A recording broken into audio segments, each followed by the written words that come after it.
감사로 열리는 축복의 사람이라는 제목으로 말씀을 나눕니다. 1년 중에 추수감사 절기를 맞아서 하나님 앞에 예배할 때 의뢰의 목회자는 고민을 하게 됩니다. 오늘은 어떤 주제로 감사에 대한 내용을 하나님 앞에 회중들 앞에 드리는 게 좋을까? 훈련되어지고 신앙의 인격 속에 감사가 내 속에 체득화되어져 있으면 감사하지 말라고 해도 감사하는 삶이 내 삶 속에 묻어날 텐데, 의외로 많은 사람들은 감사하는 신앙이 내 안에 훈련처럼 잘 스며들지 않은 경우들이 많습니다. 제가 한 자료를 봤어요. 이 내용을 보고 나면 모든 분들이 아마 다 감사하지 않을 수 없지 않겠나 싶어요. 제가 한번 읽어드립니다.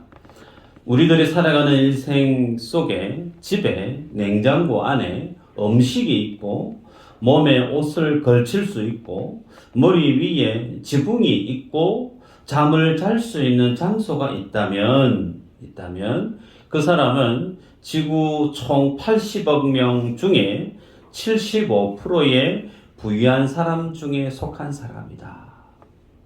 네. 또 있습니다. 은행이나 지갑에 돈이 있고 집 어딘가에 거스름 돈이 있다면 이 세상에서 8%의 부유층에 속하는 사람이다. 또 있어요. 오늘 아침에 일어났을 때 아픈 데가 없이 하루를 시작했다면 그분은 이번 주를 넘기지 못하고 죽음을 맞이하게 되는 무수한 사람들에 비해서 건강에 복을 받은 사람이다. 전쟁의 위험이나 투옥의 외로움이나 고문의 고통이나 굶주림의 쓰라림을 경험하지 않고 있다면 그 사람은 이 세상의 5억 사람들보다 축복받은 사람이다. 체포, 협박, 학대, 고문, 죽음의 두려움이 없이 자유롭게 신앙생활을 할 수 있다면 이 세상 30억의 사람들보다 축복받은 사람이다. 제가 쭉 읽어드렸는데요. 여기에서 나는 해당 사항이 없다 그런 분 계시나요? 다 해당되시죠?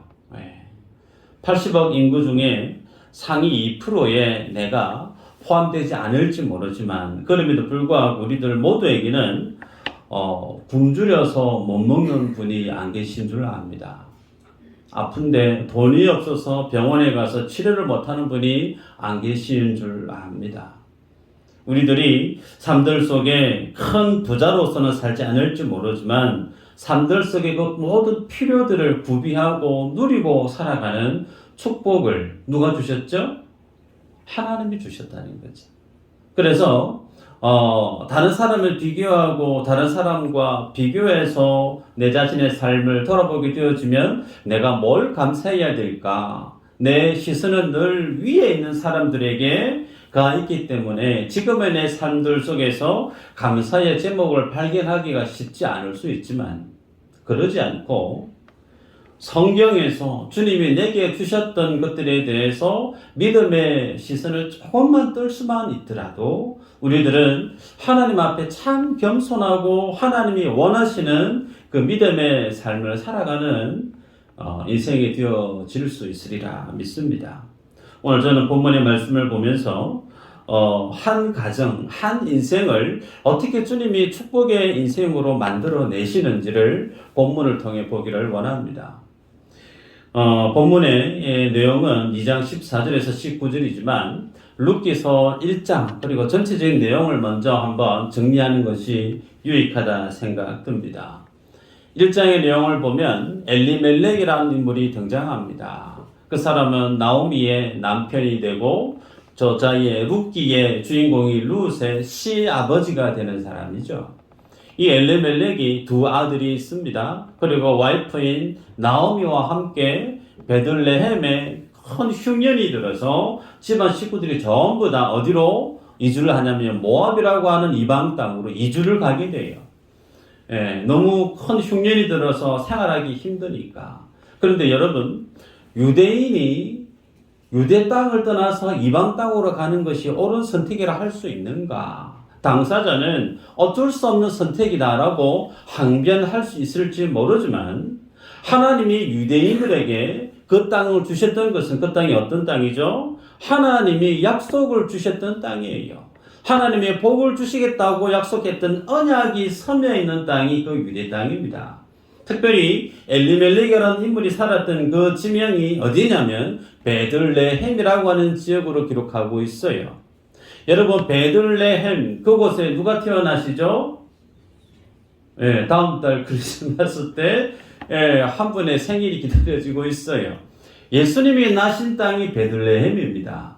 미가서 5장 2절에 보면 예수님이 그 베들레헴 땅에 나실 것을 미리 선지자를 통해서 예언해 놓았습니다. 그러면 그 베들레헴이라고 하는 지명의 이름의 뜻은 떡집이라고 하는 이름의 뜻을 지니고 있어요. 왜 떡집이라고 하는 그 지명에 예수님이 그 땅에 나셨을까요? 예수님이 오병이의 기적을 행하셨습니다. 그죠? 오병이의 기적을 행하시면서 주님이 자기 자신에 대해서 설명하셨죠. 내가 참 생명의 떡이다. 사람이 떡으로만 살 것이 아니요 하나님께서 나오는 모든 말씀으로 산다. 사람으로 하여금 생명을 얻게 하고 영원한 생명에 이르게 하는 그 참 생명의 떡은 밥이 아니고 돈이 아니고 내가 주는 내 살이 생명의 떡이다 라고 주님이 밝혀주셨어요. 그래서 그 생명의 참 떡이신 예수 그리스도께서 나시는 그곳이 베들레헴, 소위 떡집이라고 하는 지명이란 말이에요. 그 지명 속에 오늘 본문의 주인공이 엘리멜렉인데 그 떡집이었던 그곳에서 떠나서 모압으로 갔습니다. 그 말의 의미는 참 생명의 떡인 예수 그리스도 그 말씀의 본체이신 주님이 있는 그 약속의 땅을 벗어나서 참 생명이 있는 그 땅을 벗어나서 내가 선택하고 내 눈에 보이기에 좋아 보이는 것으로 이주해서 살아가는 그 모든 선택이 아님을 잘못된 선택임을 루키서는 믿음의 사람들에게 보여주고 있어요. 그래서 참 생명의 떡이 모압에 있는 줄 알고 그곳에 갔었는데 어떻게 되어지죠? 그의 아들 두 아들이 죽습니다. 그리고 나오미의 남편 엘리멜렉도 죽어요. 그래 그 두 아들은 그 모압 땅에서 결혼을 했는데 둘 다 자식이 없어요. 결국은 그 집안에 남자는 다 죽고 없고 과부들만 3명이 살게 되어지죠. 그래서 그 나오미는 할 수 없어서 이제 다시금 베들레헴으로 돌아가기를 결심을 하게 되죠. 그리고 나서 자신의 며느리들을 부릅니다. 이제 내게 자식도 없는데 집으로 돌아가라는 거예요. 자기 땅으로 돌아가라는 거예요. 그랬더니 둘째는 울면서 돌아갑니다. 그런데 첫째였던 룻은 절대로 어머니 곁을 떠나지 않고 어머니와 함께 베들레헴으로 같이 들어가게 되죠. 돌아왔습니다. 베들레헴으로. 여러분 남편도 없습니다. 자신의 기업이 없어요. 소망이 없다는 거예요. 내 인생에 어떤 남자가 있어서 자식을 보고 자식으로 인한 뭔가 내일에 대한 기대를 꿈꿀 수 있는 근거가 있으면 그나마 감사한데 아무것도 없어요. 그런데 시어머니를 따라서 베들레헴으로 돌아오기를 결심했던 룻의 그 선택은 그 결과가 무엇으로 드러날까요? 보아스라고 하는 남자를 만나게 되죠. 기업을 물을 남자 보아스를 만나고 나서 그와 함께 생활함으로 인해서 자녀가 출생되어지는데 종국에는 다윗 왕의 정조모가 누굴까요? 룻입니다. 엄청난 하나님의 복을 누리게 되어졌던 여인이 이 룻이란 말이에요. 그러면 이런 복을 누릴 수 있었던 비밀이 있다는 거죠. 그냥 어떻게 하다 보니까 우연히 어떻게 하다 보니 그런 복을 누린 게 아니고요. 룻이 하나님의 오실 예수 그리스도의 그 계보에 그녀의 이름이 등재되어지는 그 믿음의 계보에 맥을 잇는 인물로 쓰임을 받을 수 있는 그 영광에는 비밀이 있다는 거죠. 그 비밀이 뭐냐면 첫 번째는 룻의 신앙에 있고 두 번째는 그와 함께 했던 그 하나님의 은혜가 그 속에 있었음을 성경은 독자들에게 보여줍니다. 그러게 그러면 그 룻이라고 하는 여인이 지니고 있었던 그녀의 믿음이 어떤 믿음인가 볼 필요가 있겠죠. 말씀을 보면요. 16절에 이렇게 얘기합니다. 어머니께서 가시는 곳에 나도 가고 어머니께서 머무시는 곳에서 나도 머물겠나이다. 어머니의 백성이 나의 백성이 되고 어머니의 하나님이 나의 하나님이 되시리니 그렇게 얘기를 해요. 또 17절에는 어머니께서 죽으시는 곳에서 나도 죽어 거기 묻힐 것이라. 만일 내가 죽는 일 외에 어머니를 떠나면 여호와께서 내게 벌을 내리시고 더 내리시기를 원하나이다 하는지라. 여러분 이 정도면 정말 훌륭한 며느리 아니에요? 절대로 어머니 떠날 수 없다는 거예요.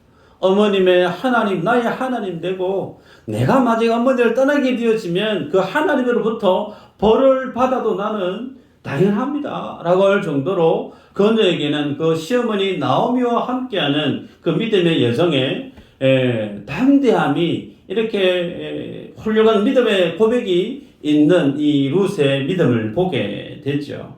여러분 이런 믿음을 지닌 룻, 그의 시어머니 나오미, 이들의 가정을 주님이 어떻게 회복시켜 가시는가. 2장에 보면요. 나오미가 돌아올 때 그 시기가 보리 추수할 때쯤이라고 얘기합니다. 보리 추수할 때. 살림 형편이 전혀 없습니다. 과부로서 두 여인이 돌아왔기에 뭔가를 이룰 수 있는 형편이 전혀 없죠. 그래서 보리 추수하는 밭에 가서 이 룻이 보리 줍는 일을 하게 됩니다. 여러분 보리를 줍고 있는 그 밭의 주인이 누구였냐면 성경에는 보아스입니다. 보아스가 밭에 가서 일을 잘 하는가 보러 갔는데 갑작스럽게 처음 보는 여인이 소녀가 열심히 이삭을 줍고 있는 거예요. 그걸 봤습니다. 그걸 봤던 보아스가 일하고 있는 사환에게 물어요.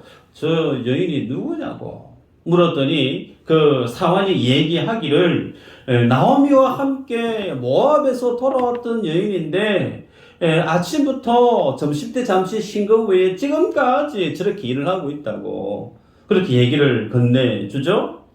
그 얘기를 들었던 보아스가 룻에게 성경에 보면 참 디테일하게 배려심 깊게 그녀에게 많은 혜택을 주고 있는 걸 성경에 기록하고 있습니다. 8절에 보면요. 그 사환에게 다른 밭에 가서 줍지 않도록 해라. 계속해서 이 밭에서 이삭을 줍게 만들어 줍니다. 두 번째는 9절에 보면 일함에 있어서 부족함이 없도록 환경을 잘 구비시켜 주는 걸 봅니다. 여러분 밭에서 보리 줍는 사람들이 소년이라고 기록되어져 있습니다. 소년들, 혈기왕성한 소년들, 처음 보는 모함 여인의 것을 봤을 때 함부로 대할 수 있습니다. 그래서 그 함부로 대하지 못하게끔 조치를 취할 뿐만 아니라 일을 하게 되어지면 당연히 목이 마르죠. 그러니 일할 일꾼들에게 구비해 되어져 있는 그 생수를 마음 편하게 마실 수 있게끔 목을 잘 축이게끔 그 부분도 언지를 줍니다.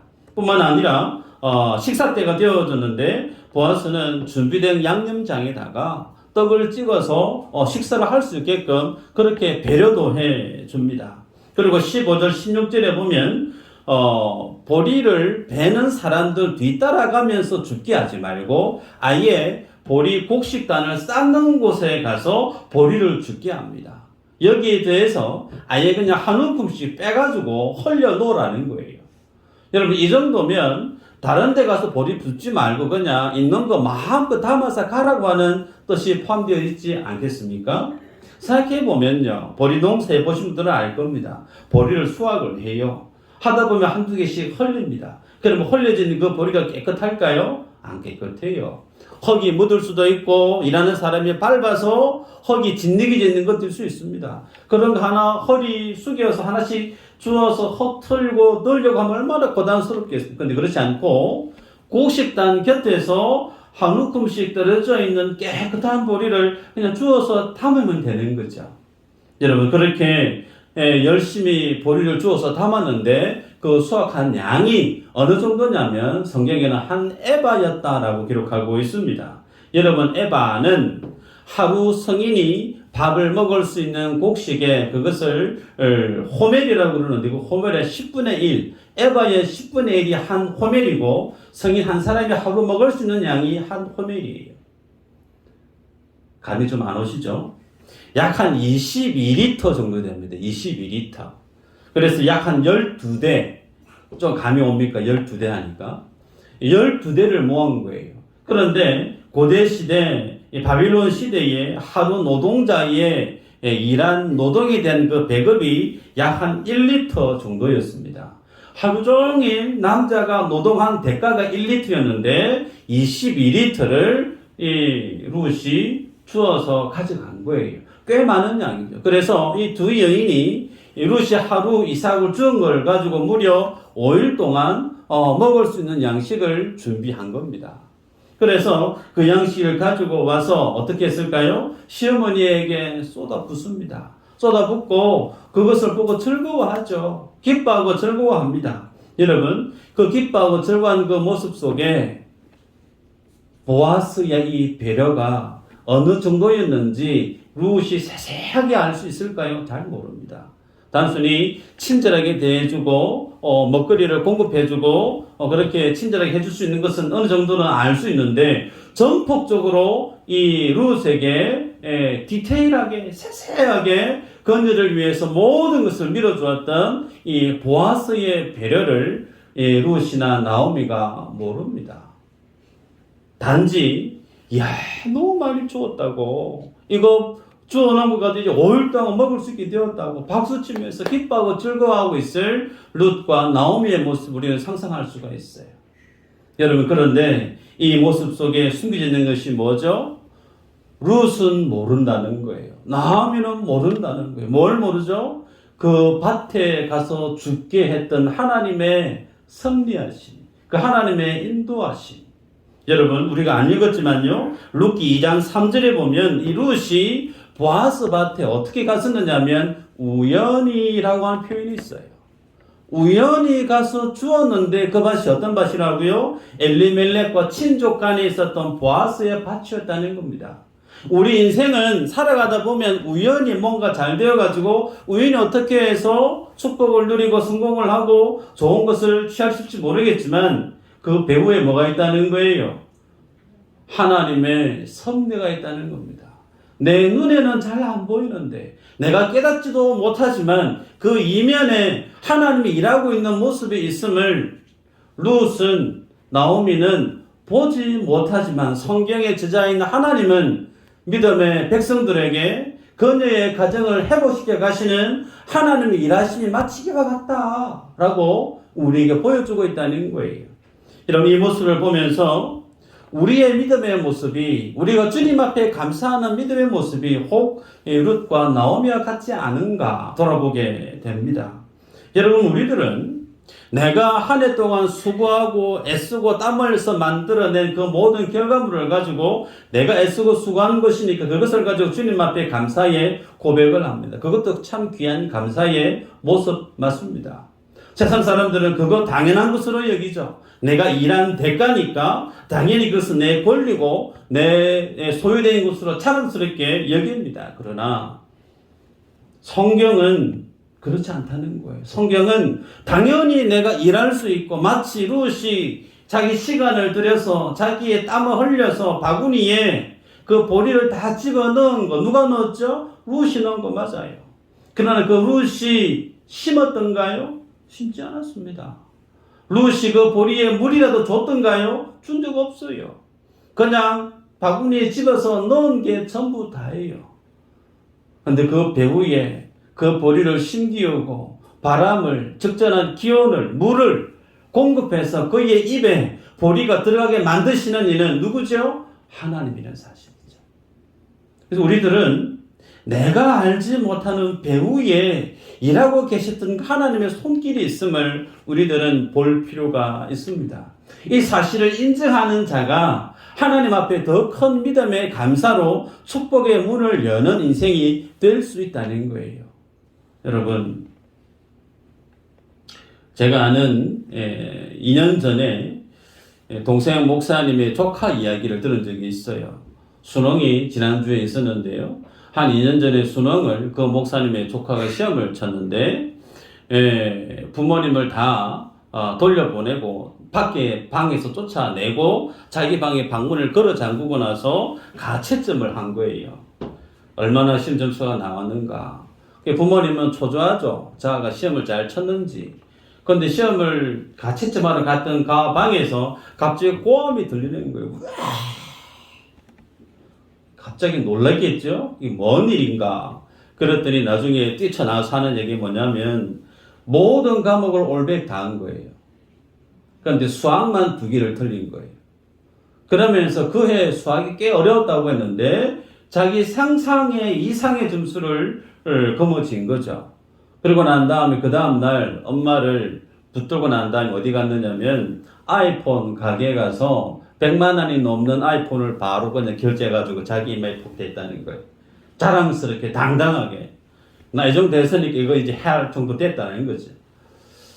여러분 그 모습을 그 얘기를 제가 전에 듣고 참 그 부모님이 그 고3 수험생 그 아이의 뒷바라지 하느라 참 고생이 많았겠다 그런 생각이 들었습니다.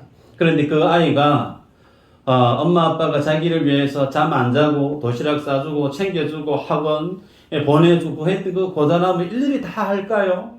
모를 겁니다. 고맙기는 고마워할 거예요. 그러나 그 모든 자신의 자격과 그 모든 결과물을 자기의 수고로 자기의 노력으로 그래서 당당하게 100만 원이 되는 아이폰을 한 방에 결제해서 자랑스럽게 자랑하고 들고 다녔던 그 조카를 제가 직접 본 적이 있습니다. 그 아이와 똑같은 아이를 낳아서 아버지가 돼봐야 그 아이를 키운 아버지의 마음이 어떠한지 아마 알지 않겠습니까? 우리들은 하나님이 내게 주셨던 그 은혜와 복을 다 모를 수 있어요. 그런데 성경은 그것을 알아야 됨을, 그걸 알게 되어질 때 우리가 주님 앞에 올려드릴 수 있는 감사가 차원이 높은 감사를 할 수 있다는 거예요. 내가 일하고 내가 애쓴 것으로만 주님 앞에 감사하게 되어지면 그 감사의 수준의 그 선을 뛰어넘지를 못합니다. 그러나 그 일을 하게 만드신 하나님 일하심을 보게 되어지면 내가 애쓰고 수고한 것으로 주님 앞에 나오고자 하는 그 마음의 일도 없어져 버립니다.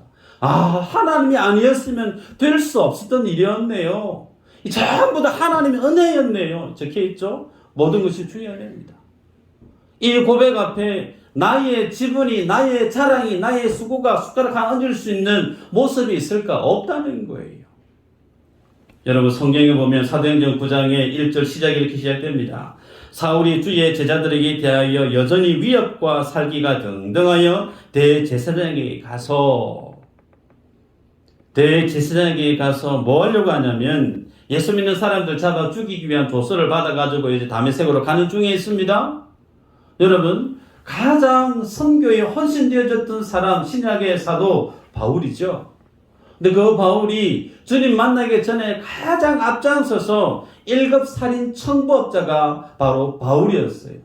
예수 믿는 사람 잡아 죽이고 죽이는 일에 가장 찬동했던 사람이 바울이었단 말이죠.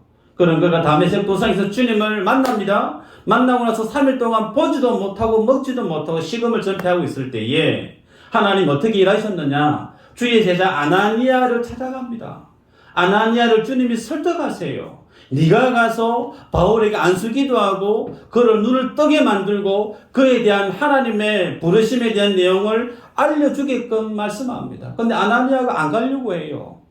예수 믿는 사람은 사별주의를 죽이려 했던 바울에 대해서 너무나 잘 아니까. 근데 하나님이 그 아나니아를 설득하세요. 전국에는 아나니아가 가서 안수기도 하고 그를 눈뜨게 하고 그에 대한 하나님의 말씀을 그대로 전하죠. 이후에 바울이 정말 믿음의 사도로 우리에게 나왔습니다. 바울이 바울 되게 했던 것은 바울의 노력이 있지 않음을 우리가 압니다. 오늘 본문의 룻이 하나님이 오실 그 길에 자기 자신이 등재되어지는 그 구속의 반열에 올라갈 수 있었던 거 하나님의 은혜였다는 거예요. 본인은 우연히 보아스 밭에 갔을지 모르지만 하나님이 그 보아스를 만나게 하시기까지 흉년을 허락했고 그의 남편을 주님이 취하셨고 종교에는 그로 하여금 다시금 베들레헴 땅에 돌아오게 만들어서 하나님의 카이로스 그 시간 속에 그녀를 이끌었던 하나님의 인도하심이 있었기에 룻이 주님의 오시는 그 구속의 바늘에 그녀의 이름이 등재되어질 수 있었다는 거예요. 오늘 우리의 삶도 다르지 않다는 겁니다. 나의 인생도 다르지 않다는 거예요. 내가 주어진 삶의 현장 속에 최선으로 살아가는 거 지극히 당연합니다. 그런데 그것으로 끝나는 것이 아니고 내 배후 속에 나를 위해서 한시도 일초도 졸거나 주무시지 아니하시는 회전하시는 그림자조차 없으신 그 주님이 나를 위해서 일하고 계시다는 사실을 믿으시기를 바랍니다. 이 사실을 믿는 자는 주님 앞에 더 합당한 믿음의 감사의 모습으로 나아오게 되죠. 두 번째는 오늘 보면 우리에게 더 큰 도전을 어떻게 주냐면 섬기는 자가 도리어 더 감사해야 할 됨을 우리에게 도전합니다. 여러분 본문에 보니까 보아스의 섬김을 통해서 이 룻이 5일치나 되는 그 음식을 준비하게 되어졌죠. 그런데 성경을 여러분이 보시면 아시겠지만 기름 부을 자에 대한 자격 요건에서 보아스가 가장 근접했었던 인물인가? 그렇지 않죠. 기름 부을 자의 레벨의 순위에서 그가 가장 근접해 있지 않았습니다. 그리고 두 번째는 그가 이 룻을 보았을 때 사환이 그에게 했던 말이 두 가지예요. 나오며 함께 돌아왔던 며느리. 두 번째는 그가 어디 출신이라고요? 모압 여인이라는 거예요. 여러분, 제가 어제 전라도 동기 목사님에게 전화를 받았습니다. 청빙 관련된 내용을 가지고 쭉 얘기하면서 통영이 안 올래? 내가 그랬던 적이 있어요. 아이고 목사님, 전라도 광주 출신이 경상도 가면 혼나는 거 아니에요? 걱정을 하더라고요. 네, 이해되죠? 우리 이해됩니다. 네, 지역 감정이라는 게 여전히 있으니까. 그런데 그 지역 감정을 상상할 수 없어도 더 두터운 것이 뭐냐면 유대인과 이방인에 대한 그 갭이죠. 그래서 감히 모압 여인이 유대 땅에 들어와서 농사를 짓고 같이 이웃으로 산다? 보통 사람들이 볼 때는 좋아할 일 하나도 없어요. 멸시하고 천대하고. 그런데 보아스가 어떻게 하죠? 그녀에게 많은 것을 배려해 주지 않았습니까? 이에 대한 룻의 반응이 10절입니다. 룻이 엎드려 얼굴을 땅에 대고 절하며 그에게 이르되 나는 이방 여인이거늘 당신이 어찌하여 내게 은혜를 베푸시며 나를 돌보시나이까? 어찌하여? 그리고 13절에는 하늘보다 못한 자기 자신을 선대해 주시는 이 은혜는 정말 내가 갚을 수 없는 은혜입니다. 라고 그녀가 보아스의 배려에 대해서 고백하는 모습을 봅니다. 여러분, 이 모습이 어떤 모습인가? 예수 믿는 사람이 세상 속에 나타내 보여야 될 믿음의 모습인 줄 믿습니다. 나 미수제일교회 다니는데 여러분 그래서 어떡하라고요? 그 모습에 있어서 세상 사람들은 하등의 감사나 감동의 영향은 1도 없어요. 단지 내 삶이 보아스처럼 다른 이들을 섬길 때, 다른 이들을 배려할 때, 그 사람을 위해서 나의 것을 포기할 때, 비로소 그 모습 속에서 나는 미수제일교회 다니는데요. 그러면 정말 훌륭한 성도님이시군요. 바랍니다. 그런 모든 분들이 되시기를 축복합니다. 여러분, 그런데 무엇이 중요하냐면요. 내가 베풀고 섬김을 통해서 그 섬김을 받는 사람은 지극히 고백할 수밖에 없어요. 그런데 성경은요, 우리에게 뭘 도전하냐면, 다른 사람에게 내가 섬김을 베풀 수 있는 그 사실에 대해서 섬김을 베푸는 자가 하나님 앞에 감사할 수 있어야 된다라는 겁니다. 다른 사람이 내게 베풀고 다른 사람이 내게 섬길 때 그 섬김을 받는 자는 즉히 고백할 수밖에 없지만 성경은 그것이 아닌 도리어 섬김을 베푸는 사람, 다른 사람을 위해서 배려하는 사람, 그가 도리어 하나님 앞에 감사의 고백을 해야 되는 존재임을 성경은 우리에게 도전합니다. 말씀을 보면요. 신명기 24장 19절에 네가 밭에서 곡식을 벨 때에 그 한 곳을 밭에 잊어버렸거든 다시 가서 가져오지 말고 나그네와 고아와 과부를 위하여 남겨두라. 그리하면 내 하나님 여호와께서 내 손으로 하는 모든 일에 복을 내리시리라. 여러분, 고아와 과부, 여러분, 이 나그네, 이들은 유대 이 고대 사회에서 사회가 이웃이 이들을 케어하지 않으면 살아가기 힘든 사람들이죠. 그런데 그들에 대해서 너희가 라고 하는 땅을 하나님의 축복을 받은 사람들이 너희가 그들의 필요를 채워주라는 거예요.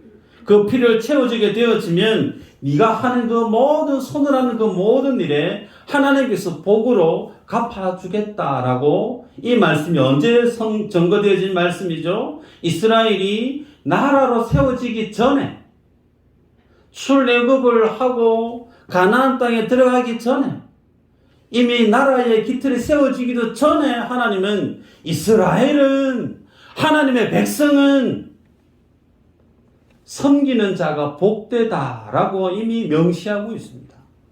우리가 잘 알고 있는 다윗도 이렇게 얘기합니다. 시편 41편 1절에 가난한 자를 보살피는 자에게 복이 있으며 재앙의 날에 여호와께서 그를 건지시리로다. 여러분, 가난한 자를 보살피는 믿음의 삶을 사는 그에게 하나님이 뭘 약속하고 있느냐? 재앙의 날에 그를 건져주시겠다라고 말씀합니다. 정리하면 하나님이 내게 주신 것을 가지고 다른 사람을 섬기게 되어지면 그 섬김을 실천하는 그에게 누가요? 하나님께서 섬김을 실천하는 나에게 도리어 그 모든 것을 주님이 갚아주신다는 거예요. 이게 축복의 순환 원리입니다. 이 순환 원리를 여러분이 믿음으로 경험해 보시기를 축복합니다. 내 눈에, 내 귀에 어렵게 생활하시는 분이 혹 들리고 보이시면 믿음으로 지갑을 여시기를 축복해요.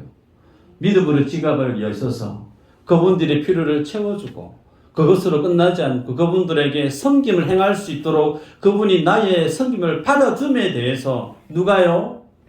섬김을 실천하는 내가 섬김을 받는 사람은 그분에게 더 감사의 고백을 하는 모습, 그걸 하나님은 우리에게 원하시더라는 거예요. 보통 사람은 그렇지 않습니다. 내가 돈 100만 원 주면 다른 사람은 그것을 감사하죠. 그럼 100만 원 주는 사람은 그냥 어깨에 힘이 들어가요.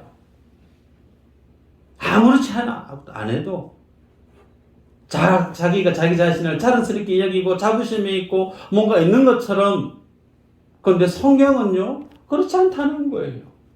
나의 배려를 받아주는 그 사람 때문에 배려하는 그가 도리어 하나님 앞에 감사해야 된다. 라고 주님이 우리에게 도전합니다. 바라기는 여러분의 삶의 스토리 속에, 믿음의 여정 속에 많은 사람들을 만나게 될 텐데, 많은 사람들을 만난 그 모습들 속에서 여러분이 베푸는 자가 되기를 축복합니다. 나누는 자가 되기를 축복합니다. 나누고 베풀므로 인한 하나님의 복을 경험해 보시기를 축복해요. 이 믿음의 축복의 순환 원리를 여러분의 삶의 내용으로 채워가는 은혜가 있기를 주의 이름으로 축복합니다.